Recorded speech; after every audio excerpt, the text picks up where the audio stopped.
ಸತ್ಯ ಹೇಳ್ತೀನಿ ಕೇಳಿ. ಈ ಮನೆಯಲ್ಲಿ ಚೌಡಿ ಆಟ ಶುರುವಾಗಿ ತುಂಬ ದಿನಗಳೇ ಆಯಿತು. ಅಂದರೆ ನಾನು ದೇವ್ರ ಮುಂದೆ ಇಟ್ಟ ಪತ್ರ ಕಾಣೆ ಆಗೋದಕ್ಕೂ ಚೌಡಿನೇನ ಕಾರಣ? ಇರಬಹುದು ಅಣ್ಣ. ಚೌಡಿ ಏನೇನು ಮಾಡ್ತಾಳೆ ಅಂತ ನಿಮಗೇನು ಗೊತ್ತು? ನನಗೆ ಚೆನ್ನಾಗಿ ಗೊತ್ತು. ಎಲ್ಲ ಗೊತ್ತಿರೋ ನೀನು ಅವಳನ್ನ ತಡೆಯೋದು ಹೇಗೆ ಅಂತ ಯೋಚನೆ ಮಾಡ್ಬೇಕು ತಾನೆ? ಯೋಚನೆ ಮಾಡಿ ನಿರ್ಧಾರಕ್ಕೆ ಬಂದಾಯ್ತು ಅಣ್ಣ. ಇನ್ನು ಸುಮ್ಮನೆ ಇದ್ರೆ ಸರಿ ಹೋಗೋದಿಲ್ಲ. ಹೋಗ್ಲಿ ಬಿಡು, ಆ ಪತ್ರದ ಅವಶ್ಯಕತೆ ಈಗ ಸದ್ಯಕ್ಕಿಲ್ಲ. ಪತ್ರದ ಅವಶ್ಯಕತೆ ಇಲ್ಲ, ಆದರೆ ನಿನಗೆ ಆ ಪತ್ರ ಸಿಗಲೇಬೇಕು. ಇವತ್ತು ರಾತ್ರಿ ಆ ಚೌಡಿ ಆಟ ಏನು ಅಂತ ಕಂಡು ಹಿಡಿದು ನಿಮಗೆಲ್ಲ ತೋರಿಸ್ತೀನಿ, ನೋಡ್ತಾ ಇರಿ.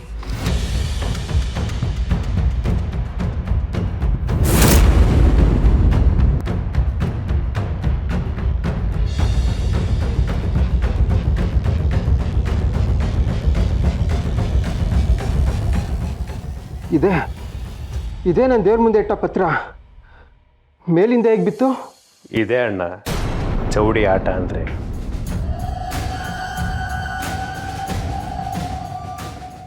ಇದು ನನಗೆ ಅರ್ಥನೇ ಆಗ್ತಾ ಇಲ್ಲ. ನನಗೂ ಅರ್ಥ ಆಗ್ತಿಲ್ಲ. ನನಗೆ ಅರ್ಥ ಆಗ್ತಾ ಇದೆ.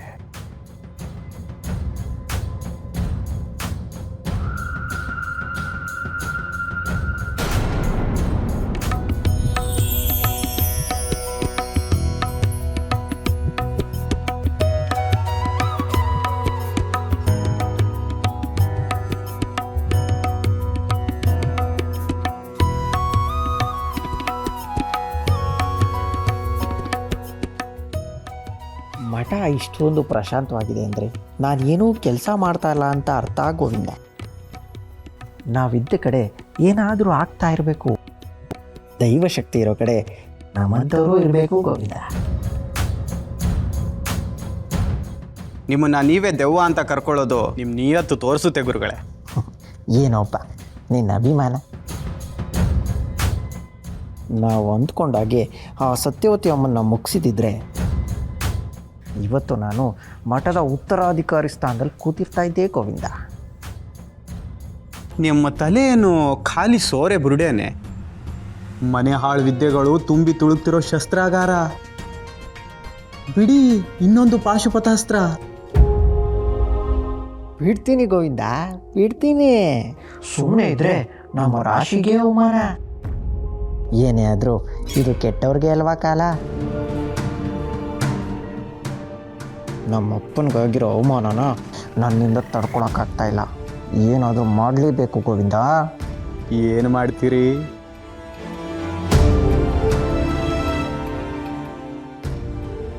ಭೋಗೇಂದ್ರಾಚಾರ್ಯರೇ, ನೈವೇದ್ಯ ಇನ್ನೂ ಬಂದಿಲ್ಲ, ಸ್ವಲ್ಪ ನೋಡಿ. ಹಾಂ ಆಗಲಿ, ನೋಡ್ತೀನಿ.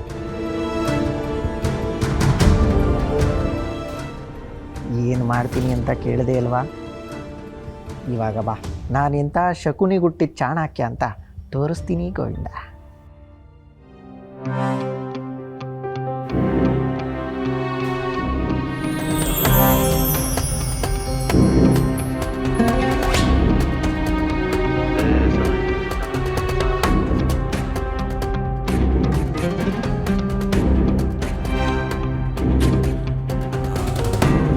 ರಾಧಕ್ಕ ಬಂದ್ರಾ?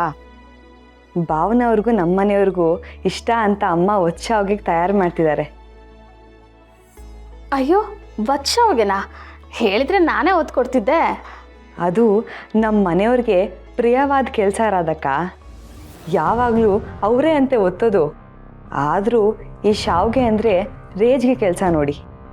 ಬೇಯಿಸ್ಬೇಕು, ನಾದಬೇಕು, ಒತ್ತಬೇಕು, ಕಾಯಿ ಹಾಲು ಸೂಸ್ಲು ಮಾಡಬೇಕು. ಅದಕ್ಕೆ ಅಡುಗೆ ಸ್ವಲ್ಪ ತಡವಾಗುತ್ತೆ. ಎಲ್ರಿಗೂ ಒಂದೊಂದು ಲೋಟ ಹಾಲು ಕೊಡು ಅಂತ ಹೇಳಿದ್ದಾರೆ. ನೀವು ಒಂದು ಲೋಟ ತಗೊಳ್ಳಿ. ನಾನು ಹೋಗಿ ಭಾವನವ್ರನ್ನು ಮತ್ತು ನಮ್ಮ ಯಜಮಾನರನ್ನು ಕರ್ಕೊಂಬರ್ತೀನಿ. ಅವ್ರು ಕುಡಿಲಿ ತಾಯಿ, ನಾನು ಆಮೇಲೆ ಕುಡಿತೀನಿ. ಆಗಲೇ ಹೊತ್ತಾಗಿದ್ದಾರೆ ಅದಕ್ಕ. ಪಾಪ ಬೆಳಗ್ಗೆಯಿಂದ ಖಾಲಿ ಹೊಟ್ಟೆಲ್ಲೇ ಕೆಲಸ ಮಾಡ್ತಾ ಇದ್ದೀರಾ. ಅವ್ರನ್ನೇನು ಕಾಯಬೇಡಿ, ನೀವು ಕುಡೀರಿ.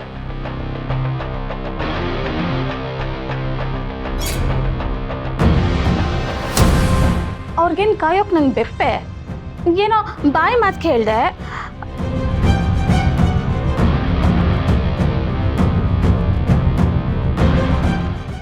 ಆಹಾ, ಘಮ ಘಮ ಅಂತಿದೆ. ಸ್ವಲ್ಪ ಜೇನುತುಪ್ಪನ ಹಾಕಿದ್ರೆ ಚೆನ್ನಾಗಿರ್ತಿತ್ತು. ಅವ್ರು ಬರೋಷ್ಟರಲ್ಲಿ ಒಂದಲ್ಲ 2 ಲೋಟ ಕುಡಿದ್ಬಿಡ್ತೀನಿ.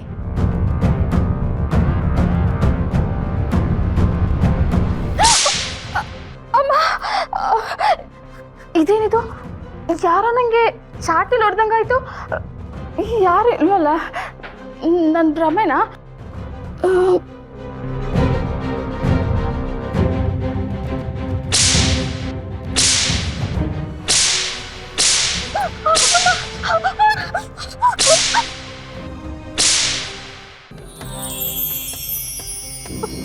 ರಾಧಕ್ಕ, ರಾಧಕ್ಕ, ಏನಾಯ್ತು? ನಿನ್ನೆ ಕೇಳ್ತಿರೋದು ಏನಾಯ್ತು? ಯಾರು ಚಾಟಿಲೆಲ್ಲ ಹೊಡಿತಾ ಇದ್ದಾರೆ. ಏನು ಚಾಟಿಲ್ ಹೊಡಿತಾ ಇದ್ದಾರಾ? ನಾವಿಲ್ಲಿ ಬಂದಾಗ ಯಾರೂ ಇರ್ಲಿಲ್ವಲ್ಲ? ನಿನಗೆಲ್ಲೋ ಭ್ರಮೆ ಇರಬೇಕು. ನಾನು ಮೊದಲು ಹಾಗೆ ಅಂದ್ಕೊಂಡಿದ್ದೆ ಮಾಧವಣ್ಣ. ಆದ್ರೆ ಪದೇ ಪದೇ ಏಟ್ ಬೀಳ್ತಾನೆ ಇತ್ತು. ನೀವು ಬಂದ್ಮೇಲೆ ಏಟ್ ಬೀಳೋದು ನಿಂತಿದ್ದು. ನನ್ಗೆ ಯಾಕೋ ತುಂಬಾ ಭಯ ಆಗ್ತಾ ಇದೆ.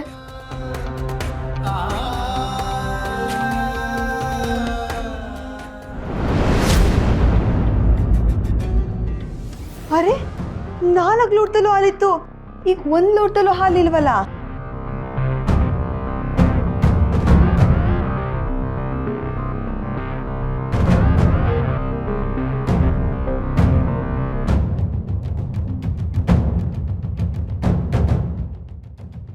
ಅಯ್ಯೋ ದೇವರಾಣೆಗೂ ನಾನಂತ ಕುಡ್ದಿಲ್ಲಮ್ಮ. ಲೋಟಕ್ಕೆ ಕೈ ಹಾಕ್ತೆ ಅಷ್ಟೇ, ಅವಾಗಲೇ ಹೊಡಿಯೋಕೆ ಶುರು ಮಾಡಿದ್ದು. ನೀವು ಬಂದ್ಮೇಲೆನೆ ನಿಂತಿತ್ತು. ಈಗ ನೋಡಿದ್ರೆ ಹಾಲು ಮಾಯ ಆಗ್ಬಿಟ್ಟಿದೆ. ಈ ಮನೇಲಿ ಖಂಡಿತ ಯಾವ್ದೋ ಭೂತ ಇದೆ.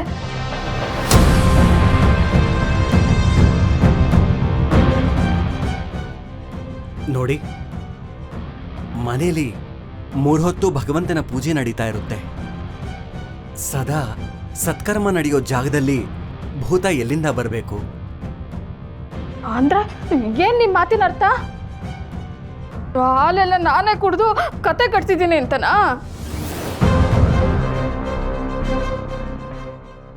ನಮ್ಮನೆ ದೇವರಾಣೆ ನನ್ನ ಹಾಲು ಮುಟ್ಟಿಲ್ಲ.